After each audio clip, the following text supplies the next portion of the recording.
Hello everyone, and welcome to the Church of Christ the Eternal High Priest here in Gideon Park. We've quite a substantial audience for this talk about Charles de Foucauld, Universal Brother. And I know there will be many people joining us via the live stream, and also once this recording goes up on the website. So you're also very welcome in the future. And who knows, probably it'll get into hundreds, you know, it will. Now our speaker is Sister Kathleen McKee, who is a Little Sister of Jesus. It's one of the groups founded after the inspiration of Charles de Foucauld during the 20th century. And she's an absolute expert on Charles, and she will be taking us through his life and also, above all, what he brings to the church of today. Well, one person who is extremely aware of Charles de Foucauld is Pope Francis. And at the end of his encyclical called Fratelli Tutti, about human fraternity, in other words, being brothers and sisters, he writes this: "In these pages of reflection on universal fraternity, I felt inspired particularly by St Francis of Assisi, but also by others of our brothers and sisters who are not Catholics: Martin Luther King, Desmond Tutu, Mahatma Gandhi, and many more. Yet I would like to conclude by mentioning another person of deep faith who, drawing upon his intense experience of God, made a journey of transformation towards feeling a brother to all. I'm speaking of Charles de Foucauld. Charles directed his ideal of total surrender to God towards an identification with the poor, abandoned in the depths of the African desert. In that setting, he expressed his desire to feel himself a brother to every human being. And he asked a friend to pray to God that I truly be the brother of all. He wanted to be, in the end, the universal brother. Yet only by identifying with the least did he come at last to be the brother of all. May God inspire that dream in each one of us." So I would ask you then to welcome Sister Kathy. We're going to have 2 sessions with a break in the middle, but let's begin. Thank you very much for coming, and welcome.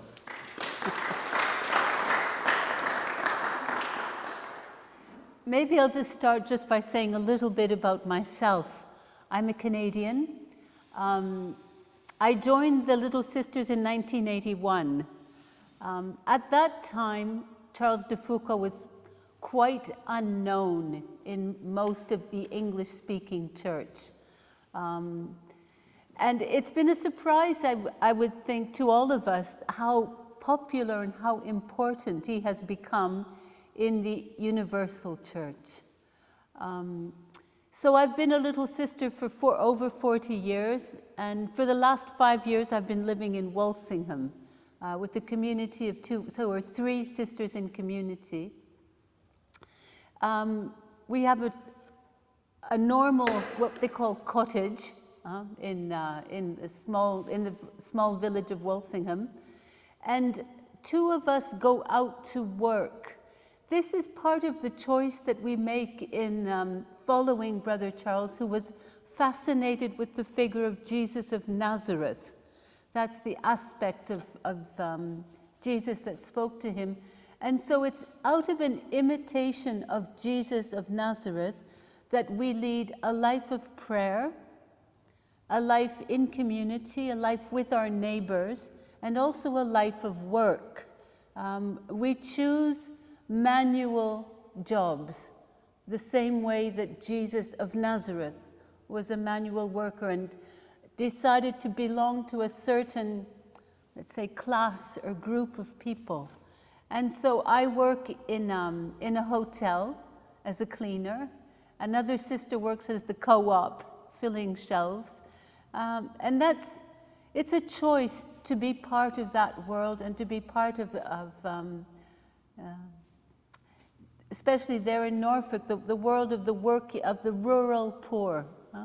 That's the world that we want to belong to, as a sign that this was the place where God chose for the incarnation, a Nazareth.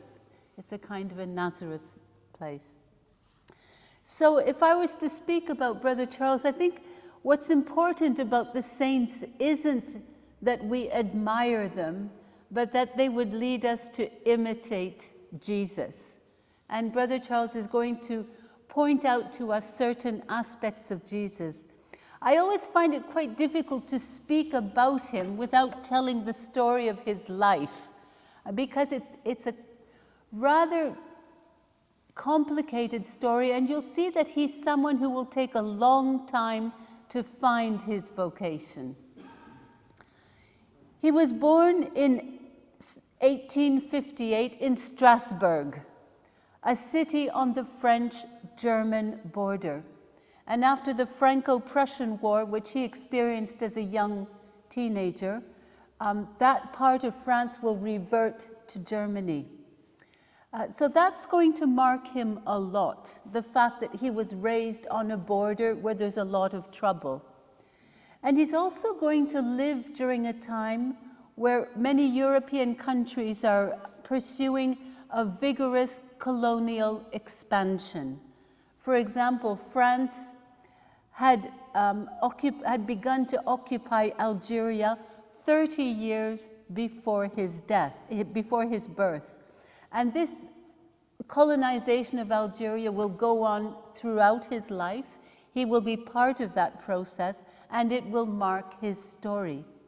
So when he talks about fraternity, he talks about brotherhood, his convictions about fraternity were not born in some quiet oasis somewhere. Those convictions were born through living on one of the fault lines of humanity in the 19th century. His family was old French nobility. His father worked in forest management. And when Charles is 4 years old, his father is going to have some kind of mental breakdown.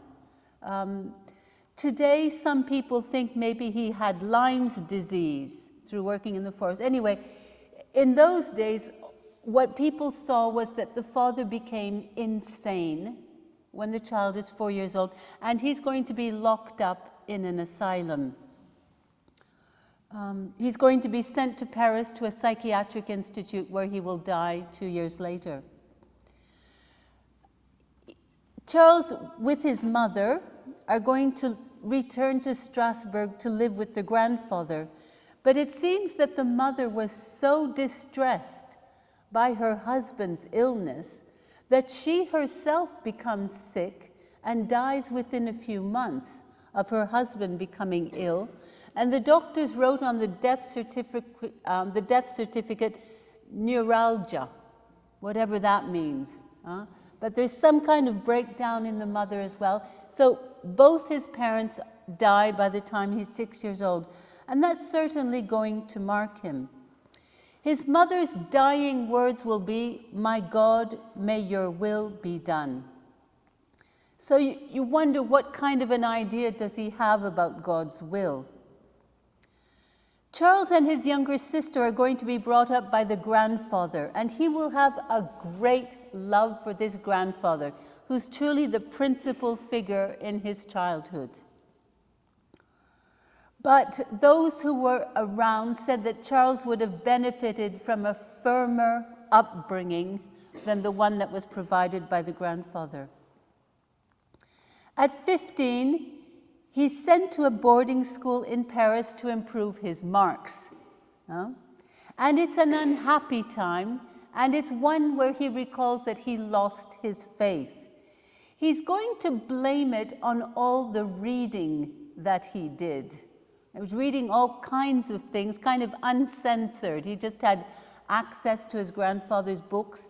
And it's a time where there's a lot of rationalism, positivism, and he loses his faith. He will say, the equal faith one could place in such different religions disproved them all. As you see, Charles is sitting on the ground, and I always find that this picture says a lot about his state at that time in his life. But he manages to scrape together enough marks to get himself into St Cyr, which is a very prestigious academy where they train officers for the French army. But most of his letters written at that period speak of boredom. He went into a military career without really being convinced that this was where he wanted to be. As a young officer, he's going to be sent to a place called Pont-à-Mousson on the German border. And there he's going to meet a young lady that that biographers refer to as Mimi. There was some kind of a girlfriend that he started living with, and he's going to bring her to Algeria, passing her off as his wife. Well, in the French military circles in those days, that didn't go down well. He was asked to get rid of Mimi, and he refuses to get rid of Mimi. He prefers to quit the army. And so he will quit the army, and with Mimi, they both return to France to lead a life of, a holiday life in Evian. And as soon as he gets there, he gets the information that his regiment is no longer living in the barracks, but they're on active duty fighting some rebel group. Well, when he hears this, he immediately drops Mimi and asks to be reintegrated into the army. There's something about difficulty that attracts him. And he is going to discover in the army, and especially during this time when there's active duty, that difficulty brings out the best in him. And that's going to be an important trait of his character. He's always at his best when it's difficult.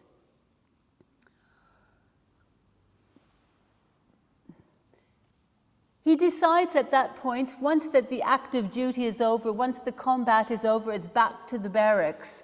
And so he decides to quit the army a second time. He says, life in the barracks bores him. He says, I don't want to waste my youth on this army life. And he prefers to go traveling, go on an exploration. Well, when his family hears that for a second time he's left the army and this life that kind of has no direction, his auntie, Ines, is going to step in, and he's going to be placed under a legal counsel, which means that he no longer has access to his inheritance. He has to go through a family member. And it's something quite humiliating for a young man who's, 24 years old. By the way, this picture of Auntie Ines is quite famous. It's in the National Gallery in London.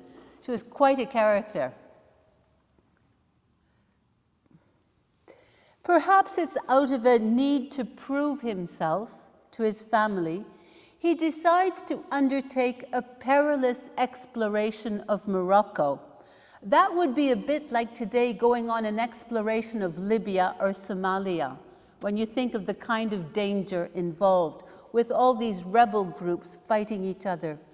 And the only way he can do this exploration is to pretend. He can't disguise himself as an Arab because he doesn't speak the language well enough. And besides, when you look at him, you see he's not one. He can't go in as a European because Europeans were forbidden within Morocco. And so he's going to pretend that he's a wandering Jewish rabbi.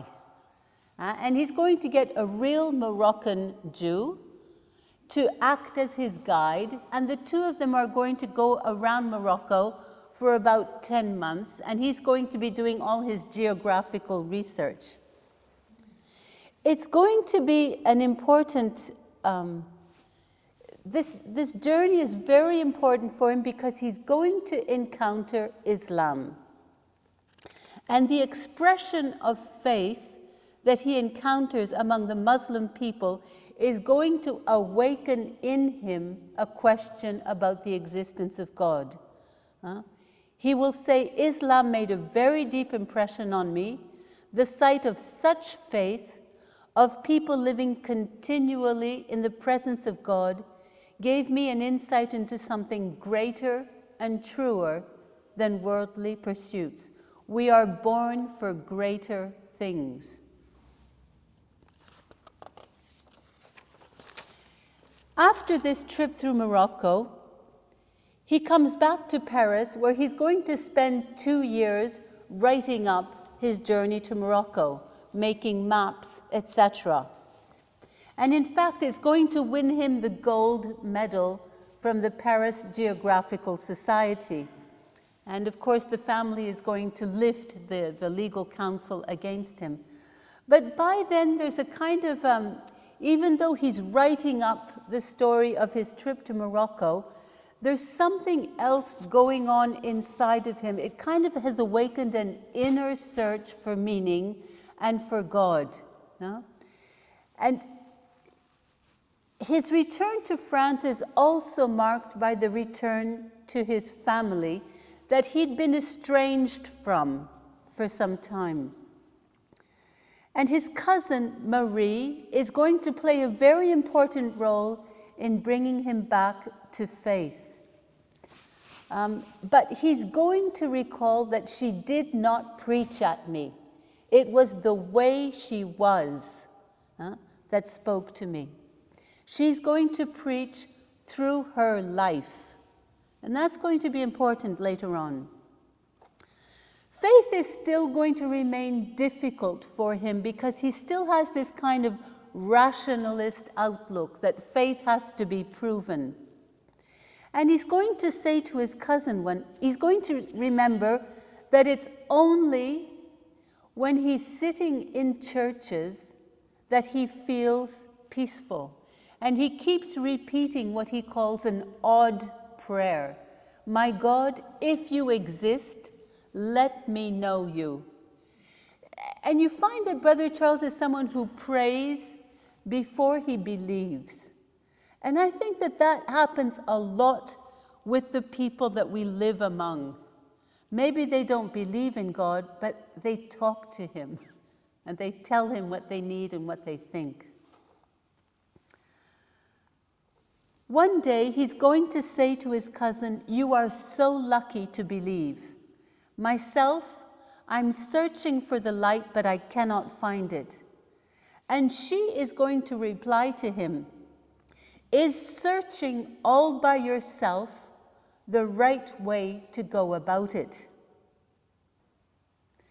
I find that a very wise answer because he was always a bit of a loner.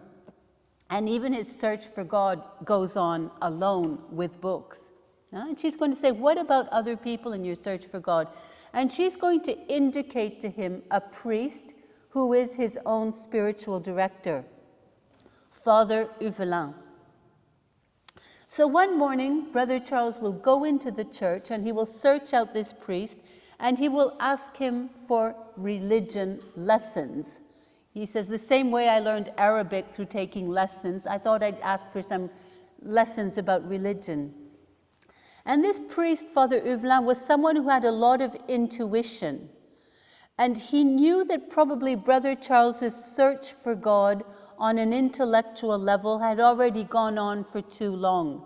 And what he needed to do was to move on to another level. Because God is not someone that you find through a rational search, but God is a person that you encounter. And you often encounter him in your poverty, in your weakness. He didn't need more information, but he needed an encounter. And so the priest is going to short-circuit him and invite him to the sacrament of reconciliation.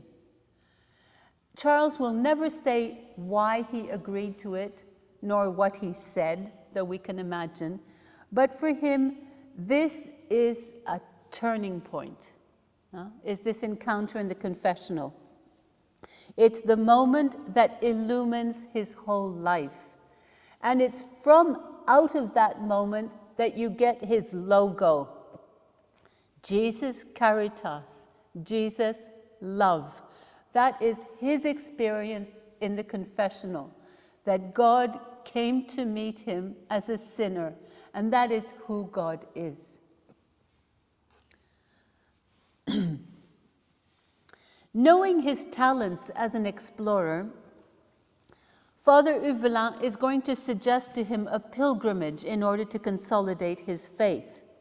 And he's going to suggest a pilgrimage to the Holy Land. He's 30 years old. And so he will go to the Holy Land, and he begins by Bethlehem, then Jerusalem. But what's really going to mark him is the visit to Nazareth. Remember that his encounter with God was begun by his encounter with Islam, where there's that preaching, Allah Akbar, God who is greater, God who is great. And in Nazareth, he meets the God who emptied himself, the God who took the last place. And for him, that is a shock and a call. From then on, he knows that his life is to follow Jesus of Nazareth. When he returns, his family and Father Huvelin want him to marry a good Catholic girl, but he will not hear of it. He says, "From the moment I believed in God, I knew that I could not do otherwise than to live for God alone." His faith, he will say his vocation was born with his faith. But in fact, it's going to take him a long time to find his vocation. He's going to begin by joining the Trappists, because he considers this an order that lives Nazareth. Why? Because they live in silence, because they fast a lot, because they keep vigil, and because they do manual work. And that's how he imagined the Holy Family living. That's the way people in those days thought, that the Holy Family were always fasting, they were always sitting around Jesus praying to him, and that they did manual work, obviously, because Joseph was a carpenter. So he's going to request to be sent to their daughter house because of the tension between the state and the church. Many monasteries in France were opening daughter houses outside of France. And the Trappists had opened a daughter house in Syria. And it's a very poor monastery. So Brother Charles asks to go there. But the poverty of an institution will never be able to measure up to his ideas about Nazareth. He's going to say about that monastery, "Rich people think we are poor, but the poor people don't see us as being poor." And so he's not at ease in the poverty that an institution can give him. He needs social poverty in order to follow Jesus of Nazareth. And so after 7 years, he's going to leave the Trappists. And he's going to go off to live as a hermit in Nazareth. The Poor Clare sisters have a shack in their garden, and he's going to live in there. He's going to ask them if they don't need a workman. And the sisters say yes, but they will say, in fact, he didn't even know how to plant a lettuce. It's in a moment of crisis for Brother Charles when he leaves the Trappists. And so he returns to the place where he had found his original inspiration, Nazareth. But in fact, he's going to live mostly as a hermit while he's there. he's going to be living in that little cabin, writing all kinds of meditations. And in fact, if you've read any meditations by Brother Charles, almost all of them were written during this short period that he's in Nazareth living as a hermit. And in fact, it's through meditating the scriptures that, again, he's going to be sent on the next step of his journey.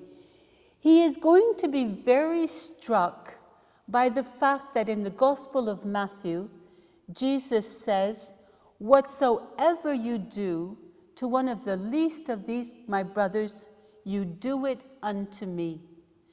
If all his desire in living Nazareth is to be with Jesus, he understands that to be with Jesus involves being with the least of his brothers and sisters. And this is going to push him out of the hermitage and into what we call a fraternity. He dreams of starting a congregation because he can't find a congregation that lives in Nazareth, so he's going to start one. And he's going to call them the Hermits of the Sacred Heart of Jesus. Now, that's just an example of the notebooks that he used to write on old pieces of paper.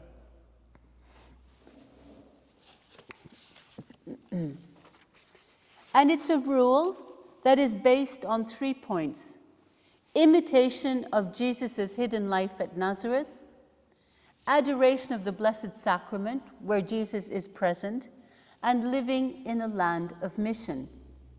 But in order to begin a congregation, if that's what he wants to do, he's going to have to be a priest, especially if they're in a land of mission, and if they want to do adoration, they're going to have someone who's a priest.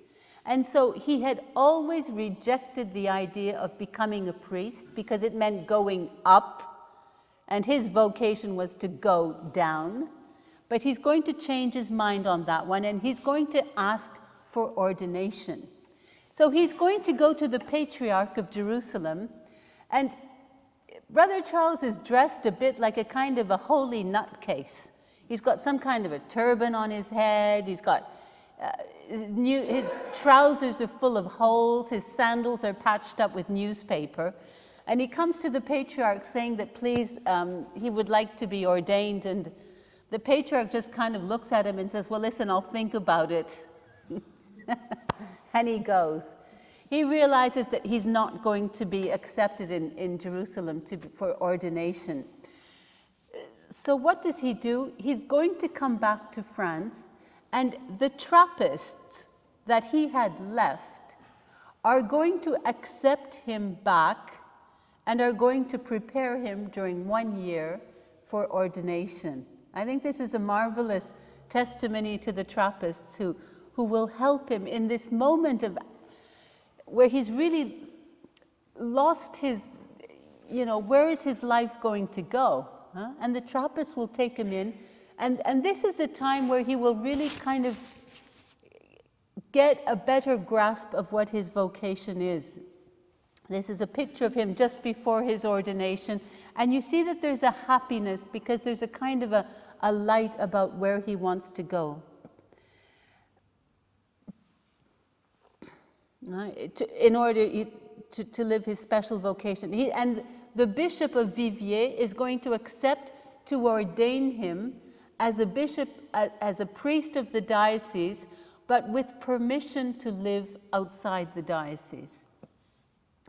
During his ordination during the retreat before his ordination, he's going to take that rule he had written for the Hermits of the Sacred Heart, and he's going to change the name as a rule for the Little Brothers of the Sacred Heart.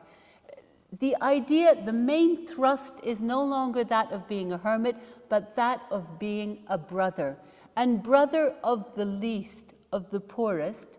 And so who comes to mind for him are the people he had encountered in Morocco, the poor dwellers of the Sahara. They were the poorest people he had met, and he wanted to go back to them and live as a brother among them. He will hear the Lord say to him, "Your Nazareth life can be led anywhere. Lead it where it is most useful to your neighbor." He will go there. He wants to go there and to be a brother, but he wants that brotherhood to be an expression of his contemplative life. This is the chasuble that his cousin made him for his ordination. And kind of the motto of his ordination is Jesus, who says, "I have come to cast fire on earth," the fire of love. And so on his chasuble, he's got this Sacred Heart, and he tells his cousin, make it with a lot of flames and a lot of rays coming out, because he wants that to express that kind of ardent love that is in the Sacred Heart for these poor people who are in the desert. But in order to go to Algeria, he's going to need permission from the army, because it was military, it was controlled by the military in those days. And lucky Charles has lots of friends among the military, because he's been in all these, he's lived in these kind of military circles. And he's going to renew his acquaintance with certain officers, and he's going to obtain permission to live in the Algerian Sahara, as close as possible to the Moroccan border, because Morocco is closed. So he's going to settle in a big oasis called Beni Abbès, and he's going to build a little monastery, which he calls the Fraternity of the Sacred Heart of Jesus. And he's written his rule, and his hope is that many brothers are going to come and join him. Well, in fact, he has chosen as a place to start his congregation, the place where he's got the least possible chance of finding any recruits, in the middle of the desert where all you've got are Muslim people.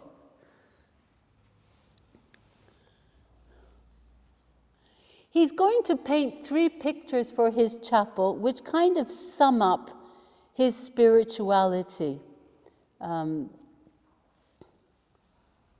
He wants to be, first of all, imitation of Jesus of Nazareth, which means, as I said, a life of prayer, silence, and manual work.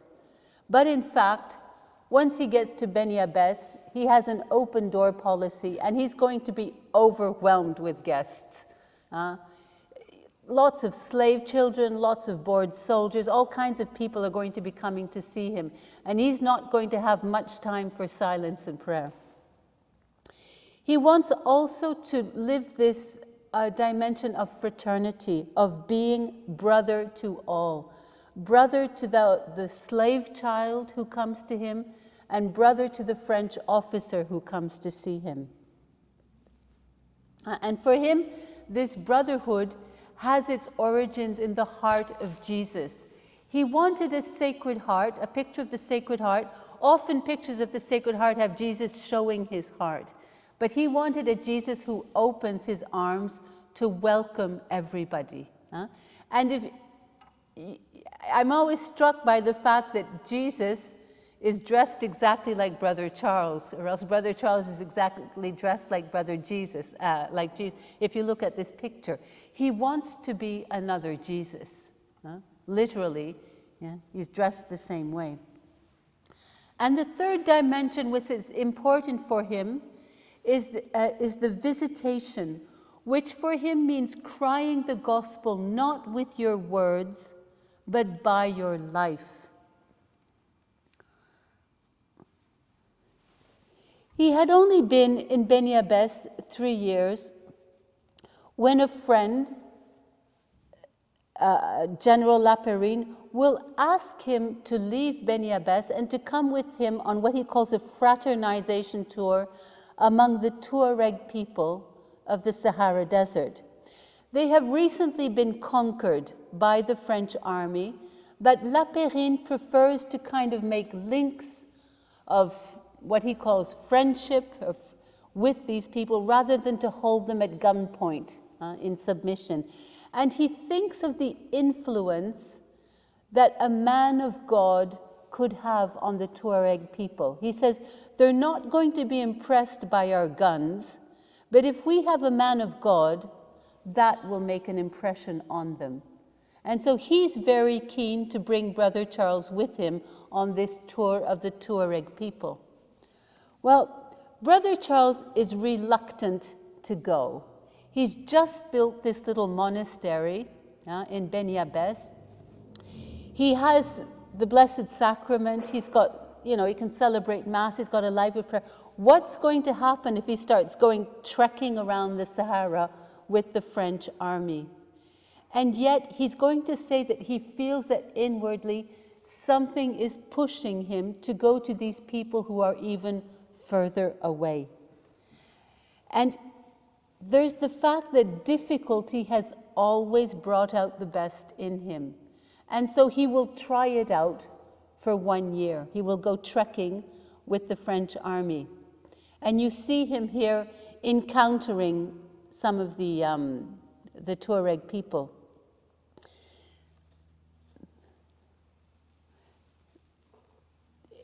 At one point, he questions whether he should settle there or not. And he looks at where should he settle? Should he settle on a mountaintop where he's going to have solitude with God? Or should he settle down at below where the roads cross? But he says the problem there is that I might get a lot of caravans passing through and people visiting me. And he will pray to Jesus and say, may the beloved inspire my decision. And he's very lucky because the beloved will answer him. And the Lord will say to him, it's love that must recollect you in me and not distancing yourself from my children. Like me in Nazareth, live close to people lost in God.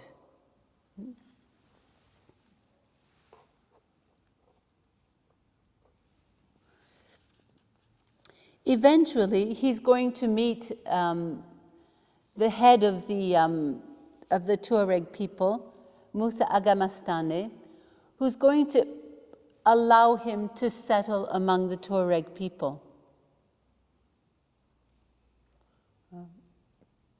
And he's going to build another hermitage in a place called Tamanrasset.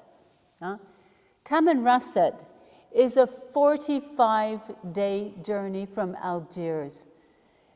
And he's going to say, he's going to build another hermitage, but this time the hermitage that he builds is much smaller. The first hermitage he had built in the hopes that people would come and follow him. But he realizes that nobody is going to come and join him. And so this hermitage that he builds is just a tiny thing for one person. And I mean, for someone who wanted poverty, he had it there. And when the French army leave and he's left alone, it's an impressive kind of solitude that he's going to live in the middle of the desert. I mean, 45 days trekking to be able to get to Algiers. Really very alone. His installation is much more modest than it was at Beni Abbes. He wants to be a brotherly presence in the heart of the desert, crying the gospel with his life.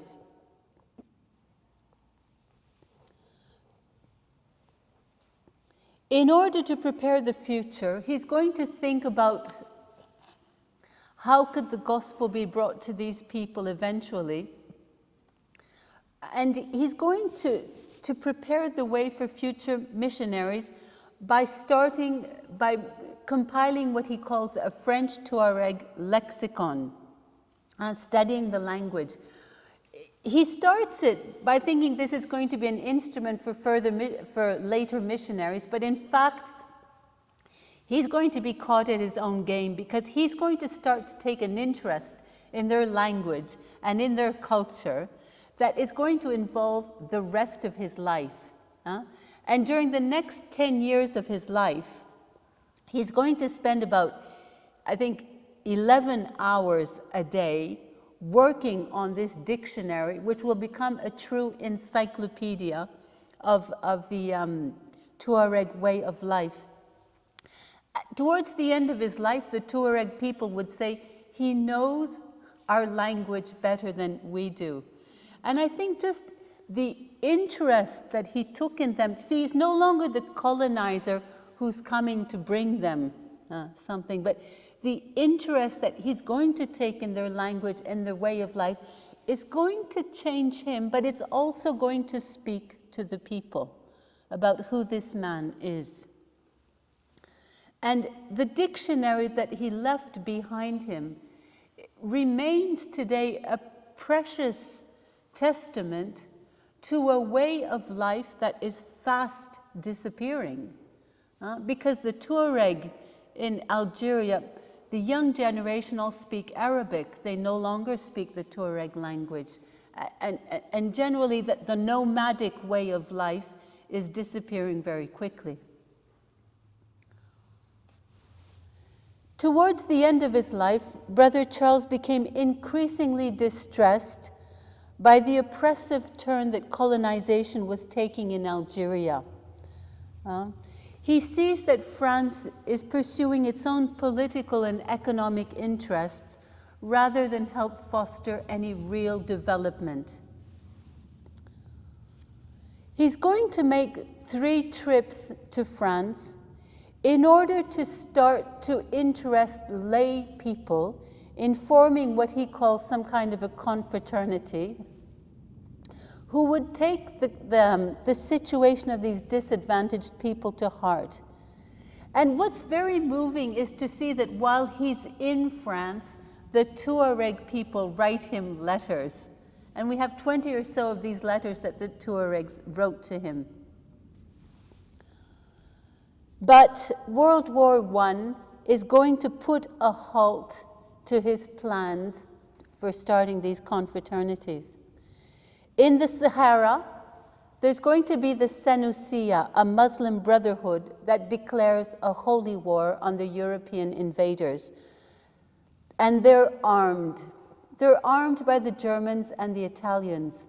These world wars are always world wars. They're going to see it as their opportunity to push back the European invaders. In an attempt to protect the local population, Charles is going to build a small fort where people could keep their grain safe from the invaders and seek shelter in case of an attack. And they're going to ask Brother Charles to come and live there himself. And towards the evening of December 1st, 1916, members of the Senussia are going to come to that little fort that he had built. They're going to send someone who's going to pretend that he's the postman. He was someone who knew Brother Charles and knew his habits, and he's going to knock on the door saying, it's the post. And Brother Charles, in fact, was expecting the postman to pass. And so he will open the door of this fort. And the traditional Tuareg way of greeting is you put your hand out and people kind of, this is the way they have of saying hello. So he puts his hand out, but his hand is grabbed and he will be pulled out. They're going to hold him at gunpoint. And he's going to be shot 20 minutes later because the group who are attacking the fort are going to be surprised by some Arab soldiers who just happened to be coming that way and were coming to greet Brother Charles. As soon as they see these soldiers, shooting breaks out, and the young man who's holding Brother Charles at gunpoint shoots him as well. 3 Arab soldiers are going to perish in the same ambush as Charles. And it's perhaps not surprising that he would not appear before the face of God without the company of his Muslim brothers. In 1927, in spite of his written request to be buried where he died, his mortal remains were transferred to a place called El Golea, some 1,000 miles away, where there was a small Christian community. and that's where he is still buried. Although Charles has been declared venerable, and then blessed, and now a saint, I think his real title of glory is that he is Brother Charles. Yeah.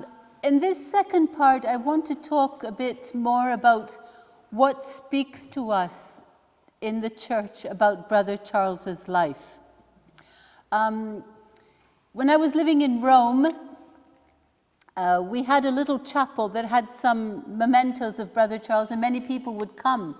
And I would ask them, why are you coming? What speaks to you about Brother Charles?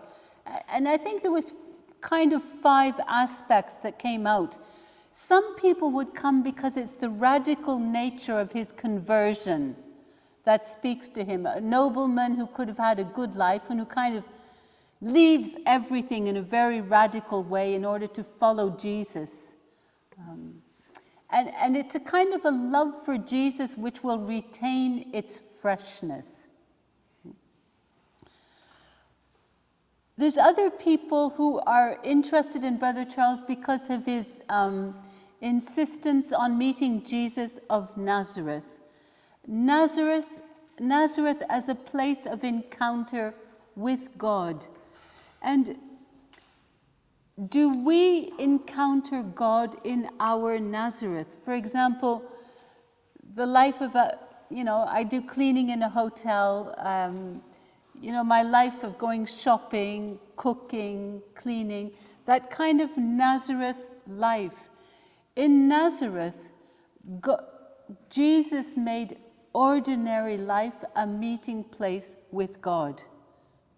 So there's that whole aspect of Nazareth which speaks to many people.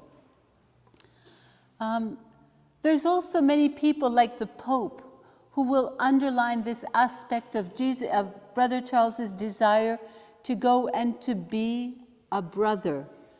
We live in a world which is very fractured, a lot of division, where there's a lot of violence between religions even, and to go and to meet the other as a brother.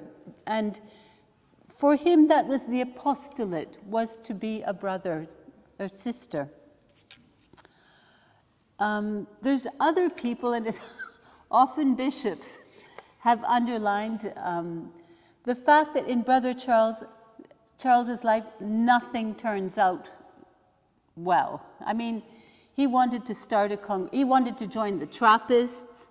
That's going to be a failure. Wants to be a hermit in Nazareth. That doesn't work out. Wants to evangelize the Muslims in North Africa. Well, that's not going to happen. Wants to start a congregation. That never works out. And in the end, he's killed all alone in the desert. But there's that enduring perseverance that even though nothing works out, he just keeps going, to follow Jesus. That speaks a lot to people, and it speaks in our church today, which is, going through a kind of a desert experience, and he just keeps going.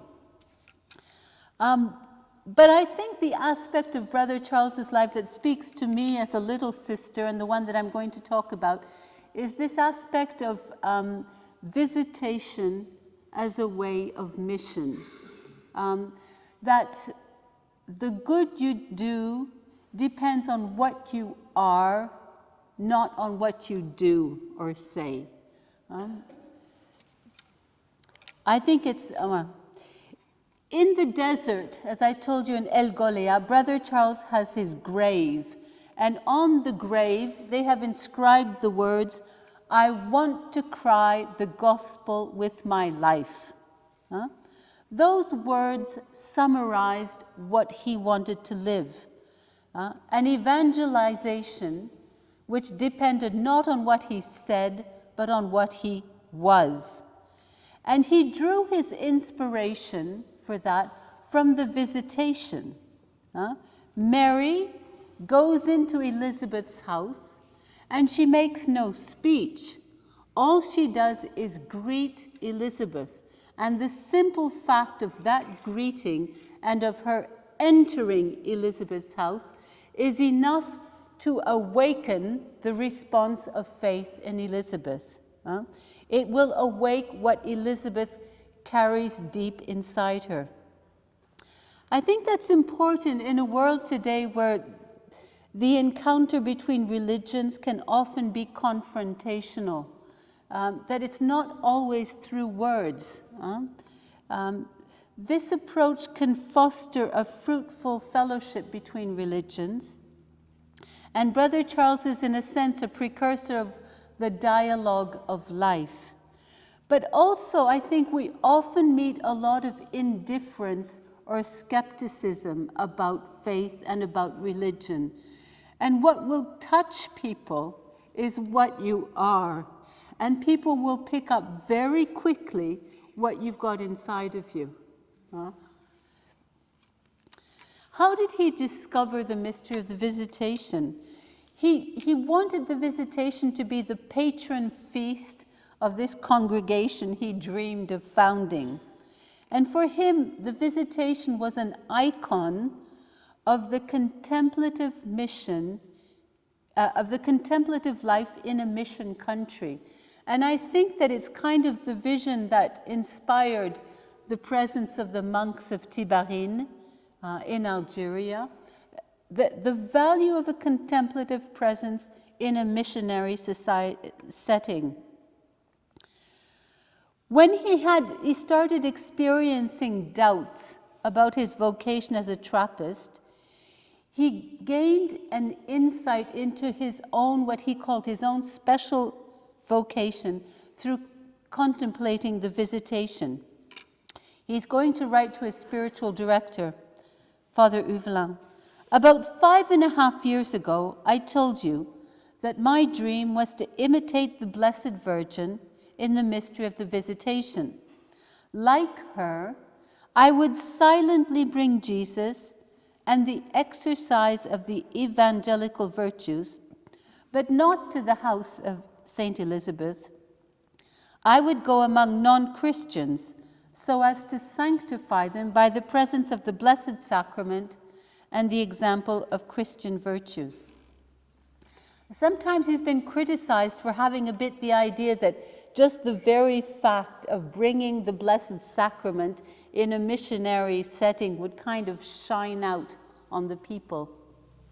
But it's not just bringing the Blessed Sacrament, it's bringing what he calls a life of evangelical virtues, like bringing a certain way of living, which is a response to Jesus' presence in the Blessed Sacrament, that shines out.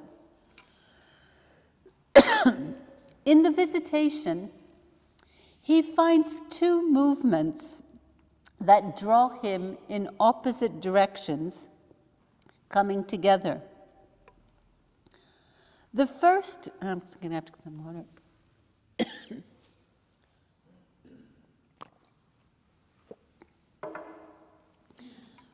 The first movement is kind of is a movement towards living in a cloister, living silence, living the monastic life, being alone with God.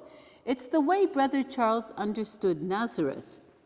For him, a Nazareth life was a life of silence and a life of prayer. And that goes with his temperament. I mean, he is a solitary, he is a loner. And this life of alone in silence with God alone, he feels that that is his vocation. And the image of that is Mary, who carries Jesus within her, and who is in contemplation of this, of the God that she carries within her. But in the visitation, you've got another movement. You've got Mary, who carries Jesus within her, but who goes out into the house of the other one. And that kind of finds its expression in the word brother. It's something that's going to push Brother Charles almost against his own nature to go out towards people. And that is illustrated by Mary setting off in haste to meet her aged cousin. And Brother Charles is often going to feel torn between what he feels to be his vocation, a life of silence, a life of contemplation, and what he feels is God's will, which pushes him out towards people. And it's that tension which is going to drive him to sanctity. When he looks back on his own life, Brother Charles realizes that Jesus Christ had visited him through his own cousin, who was also called Mary. And at the age of 28, his conversion rested in large part on the strength of her testimony, which relied on her way of being. He will say, "A beautiful soul reinforced your work, my God, but by her silence, her gentleness, and her goodness. She spread her fragrant perfume. You drew me by the beauty of a soul in whom virtue appeared so exquisite that it ravished my heart forever." Brother Charles is very fond of talking about perfume and the odor, that we follow Christ out of attraction. He attracts us. And if Christ lives in you, you give off that same attractive smell. Evangelii Gaudium recalls that it is not by proselytizing that the church grows, but by attraction. Why do people wear perfume? It attracts the other one. And it's often something which it works on the senses. It's not rational, but it draws you. And it can make you like lose your mind a bit like good wine. You put perfume on. And remember, I don't know if you remember what Gandhi wrote about the rose. A rose does not need to preach. It simply spreads its fragrance. Its fragrance is its own sermon. When he first, but good perfume, in order to spread its fragrance, doesn't sit in the bottle. You've got to put it on. And usually people put it on like here or here, where you've got the arteries, because it needs bodily warmth. Perfume needs to be incorporated into you in order to give off its smell. And so in the same way, through the visitation, you could say that you needed to be pregnant with Jesus in order to carry him to others. Like oil which enters the body, like Jesus has to enter into you so that you can then give off this good odor of Christ. In the visitation, two pregnant women meet. Each one carries a life which does not belong to her, but what each one bears speaks to what is deepest in the other one and what is hidden in the other one. When he first settled in Beni Abbes, Brother Charles kind of adopted a missionary style of life. He saw the White Fathers, and so he kind of imitated what the White Fathers did. He's going to want to try to create a little Christian community. So he's going to buy back he's going to redeem a few slave children, and he's going to compose a catechism for them to use. But very quickly, he realizes that before catechizing the Muslim children, or any Muslims, he's got to begin by creating bonds with people. What's decisive in the proclamation of the gospel is the quality of the messenger and the bonds that you create with other people. He says, the good we achieve depends on what we are, not what we do or say. It depends on the grace that accompanies our actions, the extent to which Jesus lives in us, to which our actions are his, acting in and through us. And may this truth always be present to our minds. So the visitation implies having this life of Jesus within you. And the second part of the visitation is that it implies going out. Huh? I remember the first time when I got to Walsingham, like going out and applying for a job. I'd been 10 years working in formation in our house in Rome, and I thought, what am I ever going to write on a CV, you know? Yeah, like you just need a certain courage, like to go out, you know, and you all know that during the papal conclave in 2013, the then Pope Francis, who was just Jorge Bergoglio, he recalled the urgency of going out for the Church's mission today.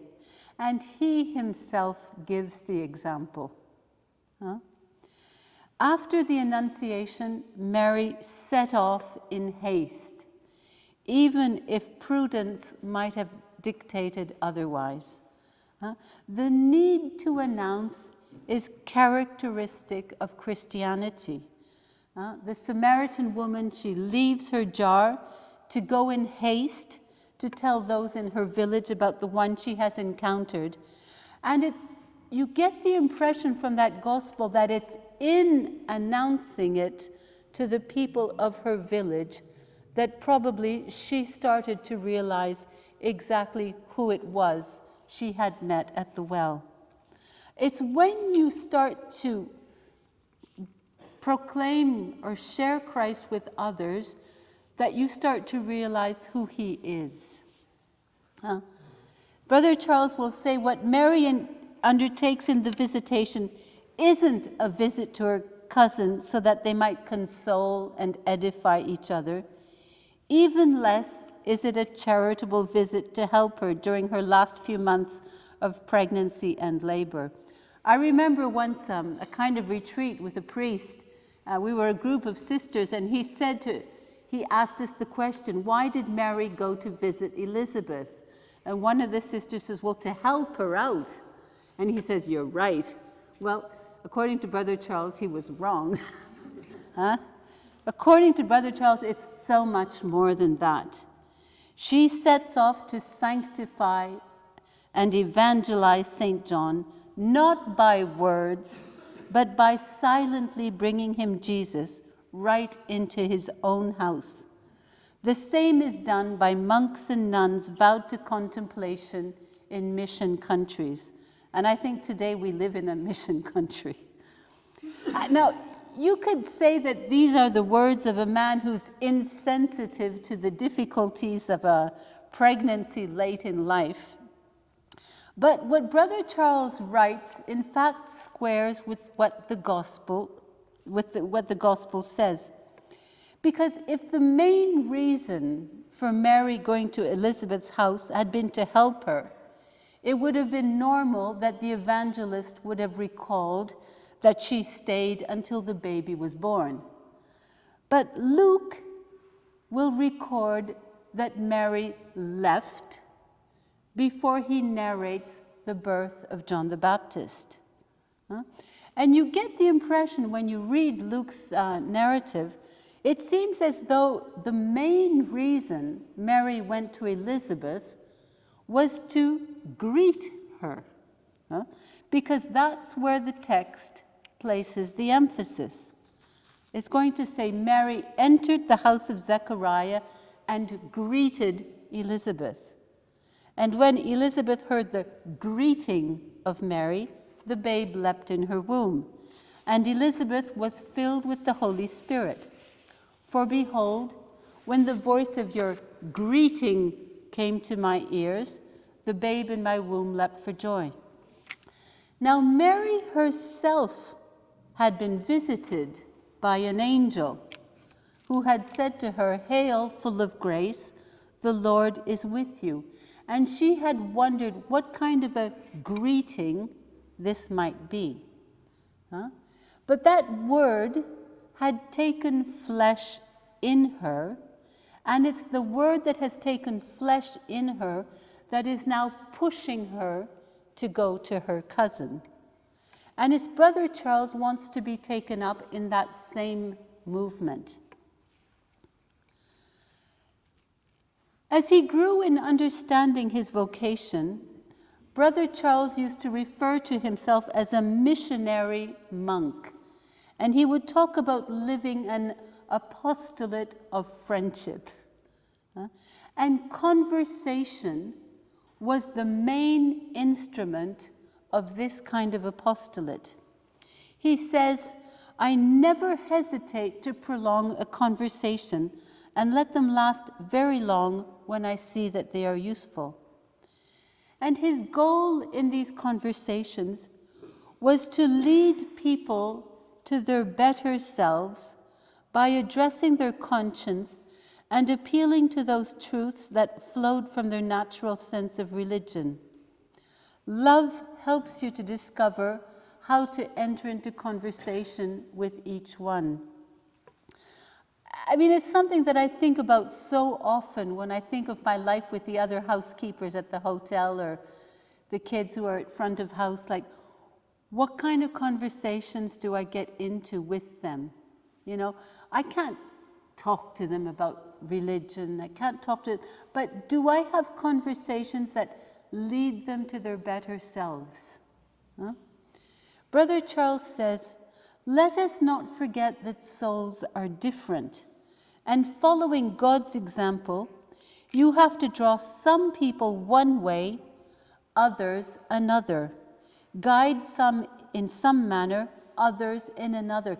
You have to talk to each person according to their nature and according to what God has put in them. He no longer approached people as a caregiver, as he did at the beginning in Beni Abbas, but as a friend. And his apostolate of friendship is an imitation of the one who made himself close to each human being, revealing the pleasure that God has in entering into conversation with each one. Each person you meet is in conversation with God. Yeah? Brother Charles, he left traces of his conversation with some of the Tuaregs, especially the local chief. You never quite knew when he was going to come because he was a nomad. And so Brother Charles had a paper where he would write down things to say to Musa Agamasnane. And these are just a few examples of things he would say to him. Reduce your expenses. Be humble. God alone is great. He who thinks himself great or who seeks to be great does not know God. Now that's a conversation you can have with a Muslim. Never lie to anybody. All untruth is hateful to God, for God is truth. Bringing the other person closer to God. Never praise anyone to their face. When you think highly of someone, it shows in your action and confidence. Flattery is shameful. He also used this apostolate of conversation with some of the soldiers that he would have. Through the army, he would meet a lot of these doctors and officers and soldiers who were not particularly practicing Christians for the most part.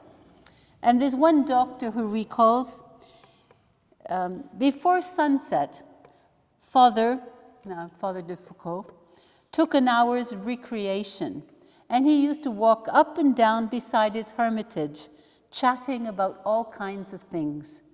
We would walk side by side, his hand resting on my shoulder, as he laughed and told me about the Tuaregs and some of his memories.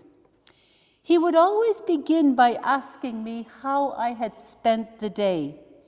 He got me to make a kind of examination of conscience and blamed me if I had not attended to some Tuareg or studied their language. What did his Muslim friends think of him? You might wonder what the inhabitants of the Sahara understood of the visit that God was paying them in this Christian marabout. And Brother Charles often asked himself this question. He wrote to his bishop, "In order to bring the Muslims to God, do you need to seek their esteem by excelling in certain things that they value? For example, by being bold, a good horseman, a lavish giver? Or should you practice the gospel in its poverty, trekking along on foot instead of mounted on a camel, doing manual work like Jesus of Nazareth?" The Muslims don't make a mistake. When they see a priest who's a good horseman, a good shot, they say, "He's an excellent rider, no one can shoot like him." But they don't say he's a saint.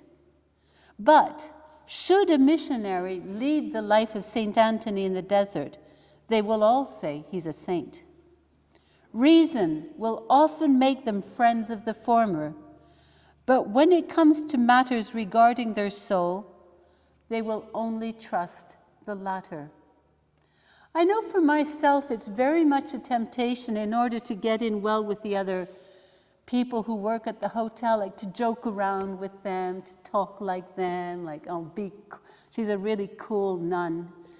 But it doesn't get you anywhere. It doesn't get you anywhere. But it is, in my case, it's a very real temptation. During his trip to France, I told you that the Tuaregs wrote to Brother Charles. And there's about 20 of these letters, and I think they allow you to sense a bit the relationship from their point of view. I'm just going to read you one of the letters that they wrote to him. It's me, Shikat, who says, "Greetings to my companion, the marabout." It's me, Shumeki, who says, "Warm greetings to the marabout and his sister. Everyone is well, we have no news of you." It's me, Uksem, who says, "Warm greetings to the marabout." It's me, Abahag, who says, "Warm greetings to the marabout." It's me, Litni, the Khalifa, who says, "Warm greetings to the marabout." It's me, Aflan, who says, "Warm greetings to my father, the marabout." It's me, Abdel Kadir, who says, "I send a lot of greetings to the marabout." It's me, Adhan, who says, "Warm greetings to the marabout." It's me, Adhan, who says, "Warm greetings to Uksem." Uksem was a young Tuareg who was accompanying Brother on the trip. It's me, Uksem, who says, "Warm greetings to my namesake." It's me, Adhan, who says, "Mohammed Akshikat had a son, he still doesn't have a name." Huh? This shower of greetings, for me, it recalls the visitation, and the importance of the greeting in the visitation. How much benevolence is packed into those few words. Mary was changed by the visitation. The recognition by Elizabeth of what she carried within changed the young girl of Nazareth into the woman who sings the Magnificat. And Brother Charles was also changed through his life with his Muslim parishioners, as he called them. I think true encounters with others always sharpen our own sense of identity. When he first arrived in Tamanrasset, Brother Charles wrote to his cousin, "Having little warm clothing, the Tuareg do not go out much during the winter. Besides, they're not in much of a hurry to visit me. The ice needs to be broken." I mean, he'd been placed there by the French army. You can hardly expect the Tuareg to come running to greet him. 6 years later, he writes to a friend, "The Tuareg are a very consoling company. I cannot express how good they are to me, how many upright souls I find among them. one or two are true friends, something that is so precious and so rare anywhere. One of these friends was called Abahag. He's one of those who wrote in that letter. In another letter, Brother Charles commented, "How did they become my friends? In the same way that we make bonds among ourselves. I don't give them any presents, but they came to understand me as their friend, that I was true and could be trusted. And they have the same attitude towards me." Brother Charles always kept a little diary of daily events, and he writes almost like with telegraphic succinctness, like very short, what happened every day. And when he learned that Abahag was sick, he suddenly starts writing a longer entry in his diary. October 23rd, 1914. Found out tonight that Abahag has been unconscious since last evening. He suddenly developed high malarial fever. He had had a bit of fever earlier, but it did not seem very serious. And the next day, he notes, October 24th, 1914, Abahag died today around 4 in the afternoon. He was buried at 6 p.m., took part in the burial. And when he got home to his hermitage that evening, he took a sealed envelope he had that contained his last will and testament. And he's going to write on the back of the envelope, "I wish to be buried where I die, a simple burial, no coffin, very simple grave, no monument, just a wooden cross." October 24th, 1914. Abahag's burial seems to have helped him to define how he wanted to live and die.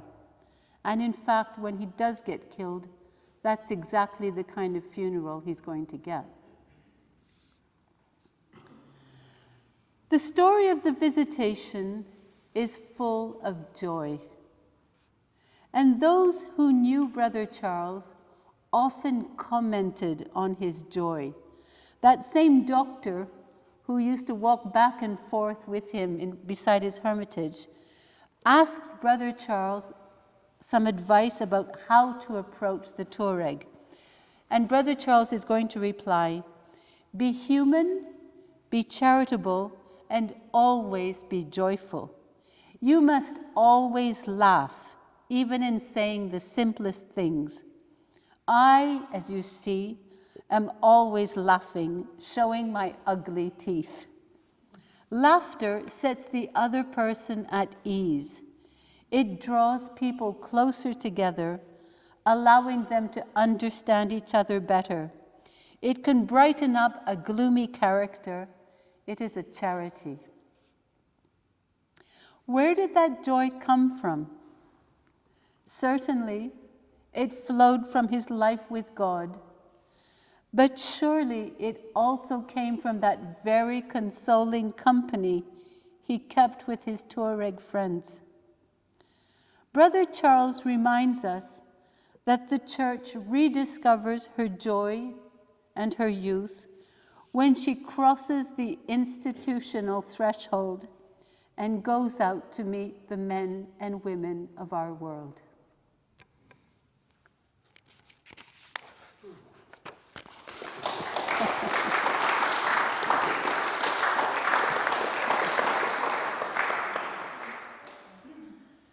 So I don't know if you have any questions after all that. Was Charles de Foucauld baptized as a baby? He was. He was a Christian himself. He came from a Christian family. He was baptized as a baby, yeah. Thank you. Yeah. Yes?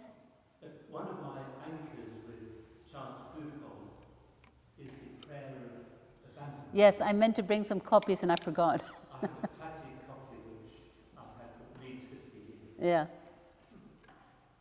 When did he compose that hymn? Okay. When he was in Syria, in Akbes, as a Trappist, he was given charge of some postulants. And so he wanted to initiate these postulants to how to meditate the gospel.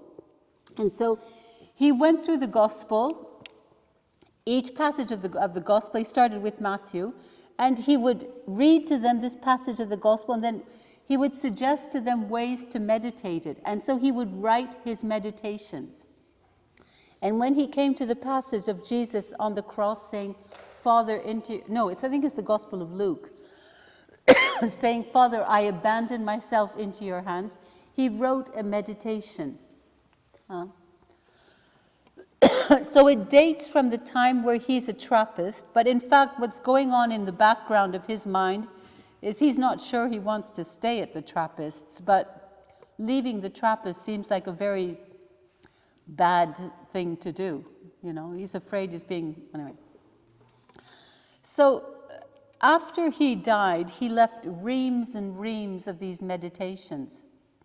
And it's our foundress, Little Sister Madeleine, who, going through his meditations, found this particular prayer, because she had her first group of novices. She had 5 novices, and she couldn't stay with these novices because she had to go around giving talks in order to collect funds for the congregation. And so she left her 5 novices in the care of another congregation, of some other sisters. But she says, I want them to keep the spirit of Brother Charles. So she gave them a prayer that they were to say every morning. And it was this prayer of abandonment. So they took Brother Charles's meditation and they crossed out all the repetitions. And that became the prayer of abandonment, which I meant to bring and I forgot, unfortunately. But it's quite easy to find online. I can say it for you, Yeah, I could say it.